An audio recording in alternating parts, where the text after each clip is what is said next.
Bom dia. Esse vai ser um vídeo curto, acordei de manhã com essa ideia na cabeça. E apareceu na minha mãe, até penteou o cabelo.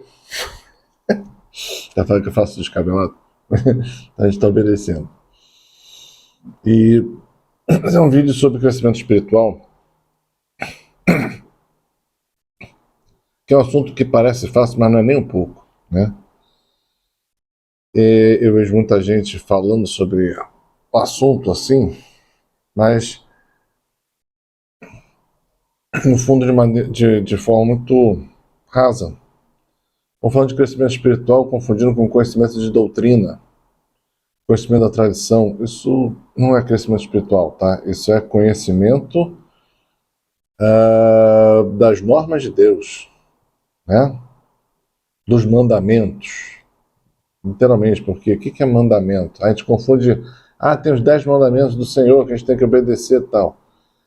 É semelhante a isso. São regras, condutas, jeitos de agir que ajudam a gente a nortear pensamentos, palavras, modo de vida, mas não é caminhar no Espírito.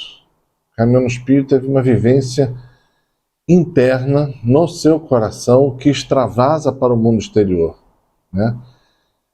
Você vai, depois de caminhar muito, você vai descobrir que tudo, na verdade, foi dentro de você. E, como Jesus fala, né, o reino de Deus está no coração do homem. Vai pegar lá várias passagens e vai falar mais ou menos isso. Está no teu coração, o reino de Deus está no teu coração. E ele extravasa para os outros à medida que você se abre o coração a caminhar e você vê situações que você, ao exercer a caminhada para Deus, ela chega nos outros. Então, por isso que quando um homem resolve caminhar para Deus, um homem, tudo pode ser mudado. E muitas vezes eu falo a coisa mais interessante do mundo, essa pessoa é você. Você que está assistindo, né? Não tem medo não, né? Por quê? Porque ele sabe da sua condição e o que você quer, né? Eu estava aqui em casa todo dia rezando para um rapaz e era uma situação que Deus até curou uma coisa física nele, não veio nem pedindo isso, ele estava procurando saber o que era ainda, procurando médico e tal, e Deus curou. Ele veio procurando uma assistência para uma coisa e Deus curou duas coisas. E é engraçado porque Deus sabe todas as coisas, e no meio da oração ele tinha pensamentos que ele ia perguntando a Deus, e o Senhor ia me dando a resposta. Então faça isso, faça aquilo, faça isso, não, sim, é. Foi só isso, né? E ele teve as respostas dele. Não sei nem quais foram as perguntas, e para mim pouco importa. É a vivência dele interior com Deus, né? E ele falava uma coisa assim que é interessante. Mas eu sou muito novo, minha caminhada é muito pouca. E ele, ao conversar e ao falar, ele demonstrava já grande crescimento em Deus. Deus agindo já no coração dele forte, né? Então, caminhar com Deus parece ser uma coisa fácil, mas não é, né? Porque depende de uma série de situações que eu já falei em vários vídeos, né? E ele se torna... vamos lá, vamos pegar um pouco mais. Eu vejo muitas vezes as pessoas falando, pensa nas moradas de Santa Teresa, né? É uma progressão, né? Até a sétima morada, que é um homem santo completo.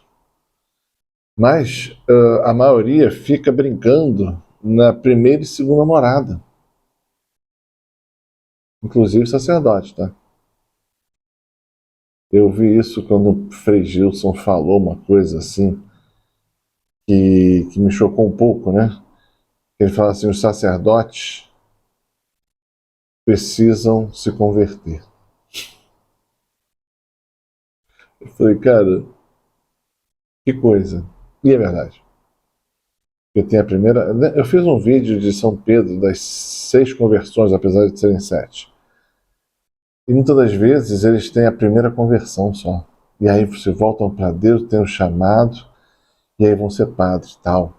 Mas tem que continuar. Não é ficar erudito, ter o conhecimento que te fará íntimo de Deus. Né? Veja Santo Agostinho, no final da vida dele, que tem mais uma conversão violenta e ele fala: eu não vou falar mais nada. Por quê?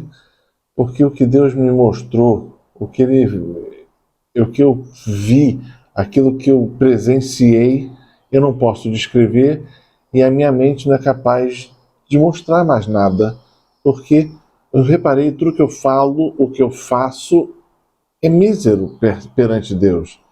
E você vai ver as obras de Santo Agostinho, que são, para a gente, obras faraônicas de conhecimento. Ele falou: não consigo e o que eu sei é mínimo. E aí? Né? Pega a vida de São Francisco de Assis, você vai ver que ele tem fases e crescimentos e conversões. Tem gente que olha para, vai ver o livro dele, ver o filme, vê de uma forma romântica. Para de ser romântico, vai ser prático. Veja, estude, veja com os olhos de Deus e você vai perceber muita coisa. Você consegue caminhar bem se eu falar em moradas, na primeira, na segunda, na terceira. A partir daí, a coisa começa a ficar bem mais complicada. Primeiro que não tem muita gente que fale sobre. Você vai descobrir na vida dos santos, mas eles não falam sobre. Eles falam da vivência deles. E aí você descobre o que é aquilo. Se você tiver o olho e Deus que está querendo te revelar o que é aquilo. Né? Porque a maioria das pessoas passa batido do significado de alguns acontecimentos e o que aquilo quer dizer. Né? Eu já fiz até alguns vídeos sobre a quarta, quinta morada, se eu não me engano, sobre os apegos infusos, sobre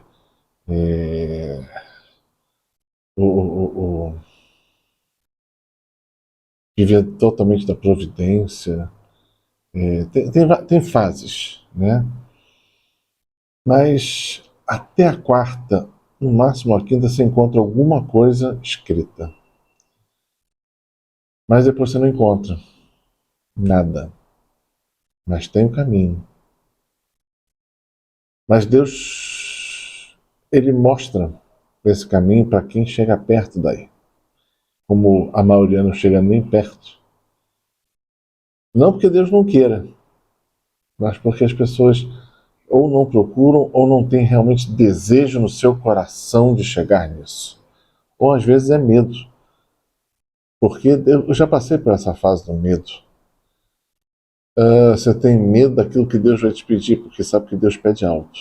Jogar com Deus, jogar no jogo de Deus, é jogar com alguém que tem cartas altas.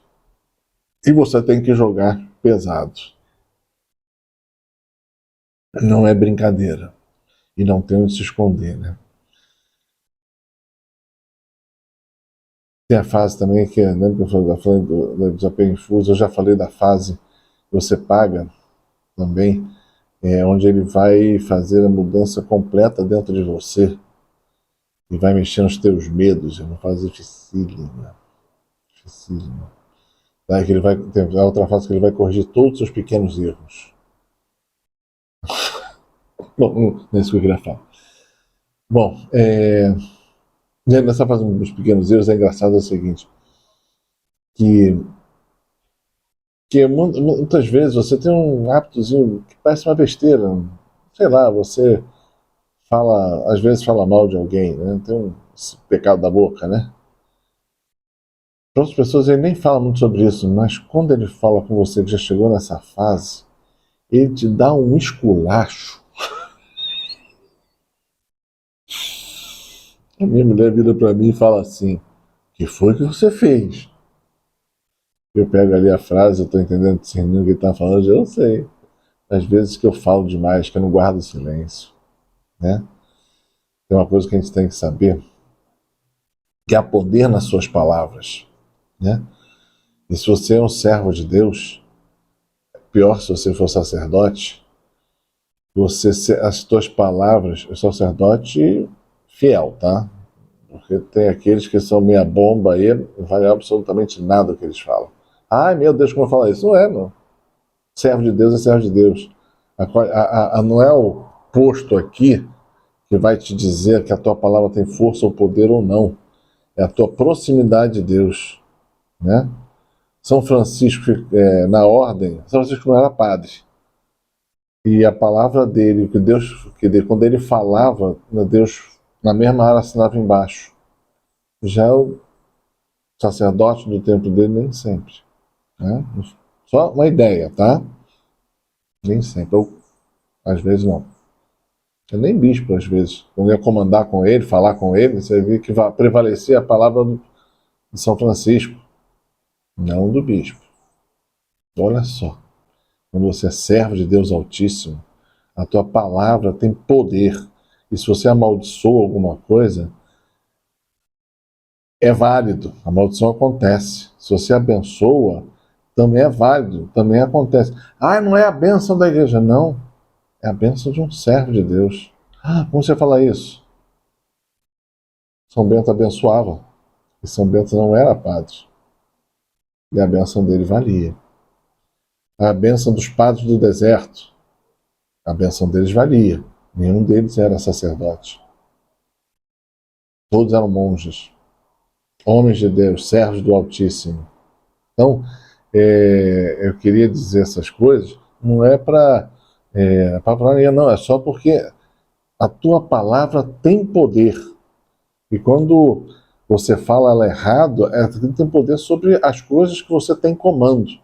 E aí vale a sua vida, vale o seu trabalho, vale a sua família. Então, pai e mãe tem um poder espiritual dado pelo pai ou pela mãe sobre seus filhos. Se eles amaldiçoam o filho é maldito. E aquilo vai acontecer porque Deus deu aquele poder sobre do pai e a mãe. E, eu quero me livrar disso, né? Aí você tem que entrar em Deus e quebrar a maldição. Aí tem ou você ser servo de Deus, ou você ser um sacerdote, um servo de Deus, ou, né, pessoas realmente de oração profunda vão poder quebrar as maldições. Outras pessoas, sei, a gente tenta, né? Bom, não é isso que eu queria falar também.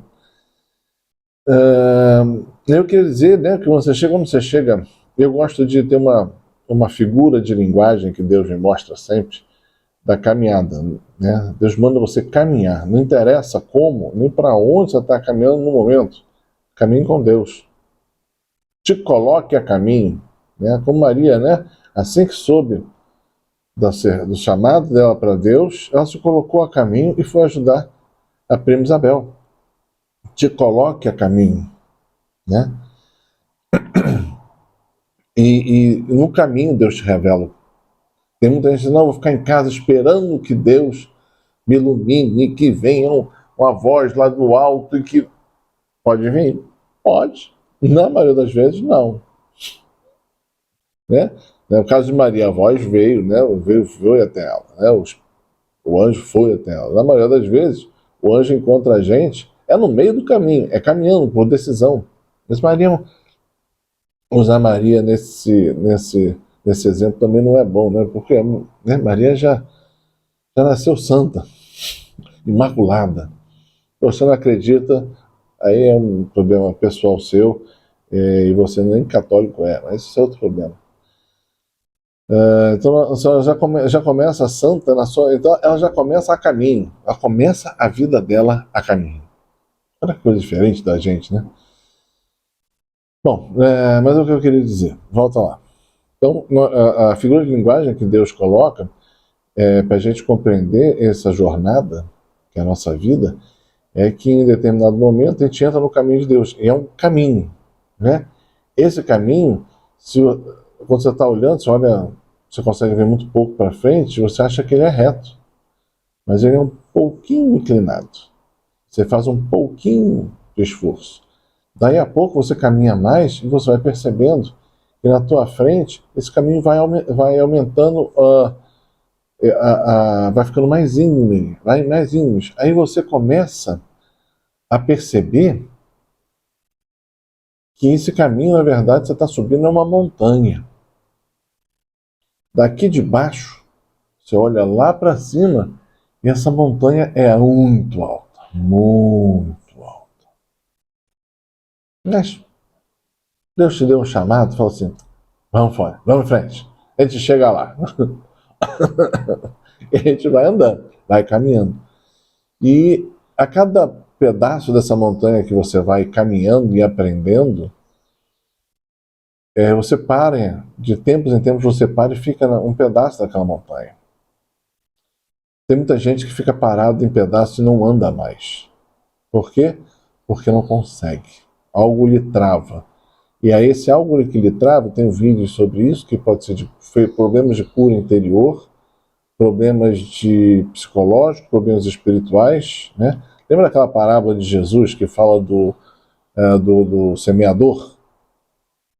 Fica a dica, né? Tem problemas em cada fase e que a gente tem que saber superar para você passar para a próxima. E tem gente que fica rodando, sempre no mesmo lugar. Porque você está fazendo alguma coisa muito errada. E Deus está te fazendo repetir de ano. Aí você volta lá para. Lembra do colegial, do colégio?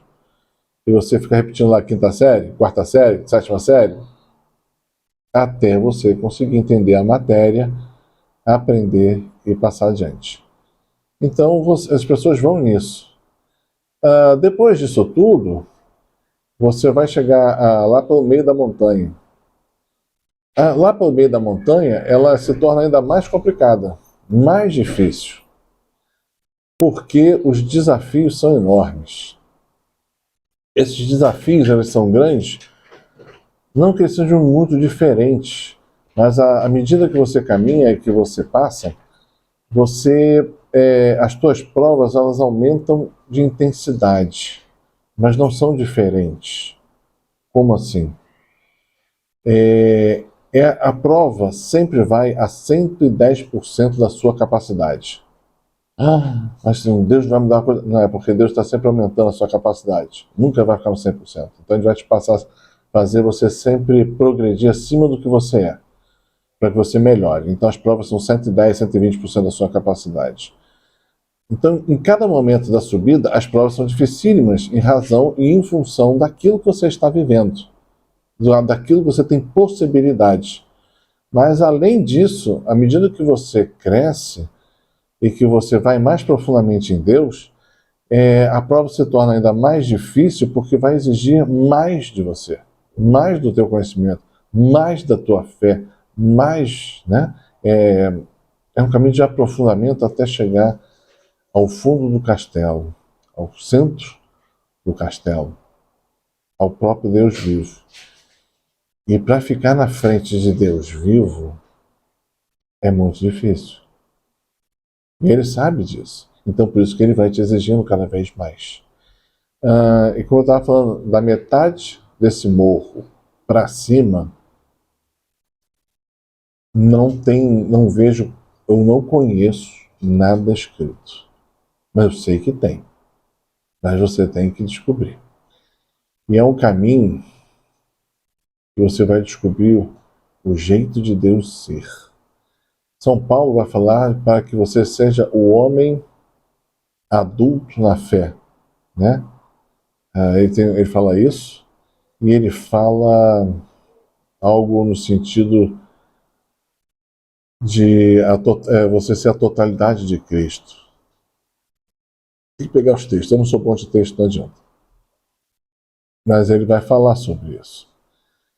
Mas ele não fala como chega, né? Como você chega lá. Então você vai começar a caminhar, é isso aí que eu chamo da partir da quinta morada. Quinta e a sexta. É bem complicado, é bem difícil. Porque é um caminho de pura revelação. Mas eu não sou uma pessoa de revelação. Torna-te. Torna-te. Só os homens de revelação chegam tão alto. Os outros não chegam. Mas por que eu quero ir tão alto? Porque eu quero o máximo do céu. Eu quero ir direto. Eu não quero fazer parada técnica no purgatório. Eu quero ir direto. Então, Senhor, me dê mais 30, 40 anos para eu poder ir direto. Então eu tenho que vai exigir de você um caminho de revelação, de silêncio, adoração, oração noturna, oração na presença de Deus vivo, profunda, para que só Ele pode indicar esse caminho depois da metade da montanha para cima. Por isso que não tem manual. Você vai entender se você ler a Bíblia dos Santos, mas não tem manual. Nem aqueles que escreviam manuais, Santa Teresa, desculpa, São João da Cruz.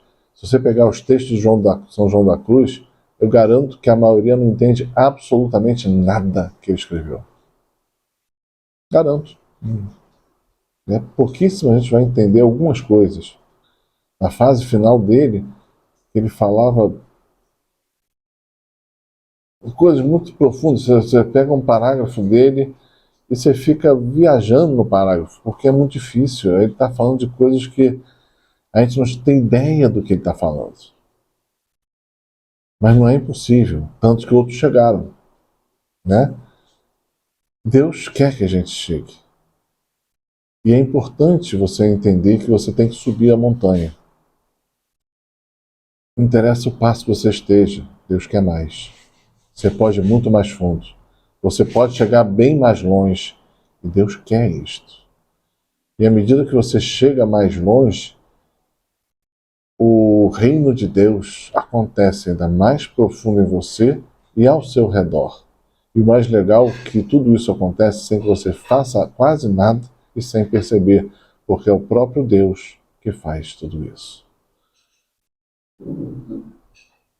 Bom, acho que eu falei bastante sobre vários assuntos, né? Mas acordei com isso agora e queria deixar isso aí para aqueles que querem crescer e aprofundar, não ficar lá encerando o chão da entrada né, do castelo interior e ir mais profundo.